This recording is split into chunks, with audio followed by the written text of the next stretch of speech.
பசங்க அம்மா வீட்டில் தான் இருக்காங்க. இன்னும் ஒரு 10 டேஸ்க்கு அப்புறம் வரேன்னு சொல்லிட்டாங்க. நானும் அவரும் தான் ஊருக்கு கிளம்பியாச்சு. சஞ்சய் ஊருக்கு கிளம்புற வரலும் சரிம்மா நான் இருக்கிறேன்னா ஊருக்கு கிளம்புறப்ப அப்படியே சைலண்ட்டாக வந்து ஏம்மா நான் இருக்கட்டுமா உங்கள் கூடயே வரட்டுமா அப்படின்னு கேட்டான். அது உன்னோட விருப்பம், வரதுனாலும் சரி இருக்கிறதுனாலும் சரி அது உன் விருப்பம் அப்படின்னு சொன்னேன். சரிம்மா ஒரு 4 டேஸ் கழிச்சு வரேன் அப்படின்னு சொல்லிட்டான். அதனால் விட்டுட்டு வந்திருக்கோம். ஃபோன் பண்ணால் போய் கூட்டிகிட்டு வந்துடுவோம்.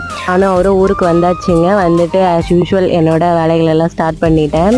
எப்பயும் போல தாங்க வீட்டு வேலை. ஆனால் பசங்க இல்லாத வீடே விரிச்சோன்னு இருக்குங்க. ஸ்கூல் போயிட்டு இருந்தால் கூட தெரியாது. இந்த 15 டேஸாக வீட்டில் வேற இருந்தாங்களா, வீட்டில் எப்போவுமே ஒரே சத்தமாக தாங்க இருக்கும். ஒன்றா 2 பேரும் ரகலை பண்ணிகிட்டு இருப்பாங்க. அப்படி இல்லைன்னா டிவி சத்தம் இல்லை விளையாட்டு சத்தம், ஏதாவது வீட்டில் ஒரு சத்தமாக தாங்க இருக்கும். இப்போ பசங்க இல்லாத ரொம்ப கஷ்டமாக இருக்குது. வீட்டில் இருக்கப்பெல்லாம் சொல்லுவேன் உங்களுக்கு ஸ்கூல் வச்சுருந்தாவே பரவாயில்ல, லீவ் விட்டு ஏன் தான் அப்படின்னு தோணுது அப்படின்னு சொல்லுவேங்க. ஆனால் இப்போ இப்படி தோணுது, என்னங்க பண்ணுறது.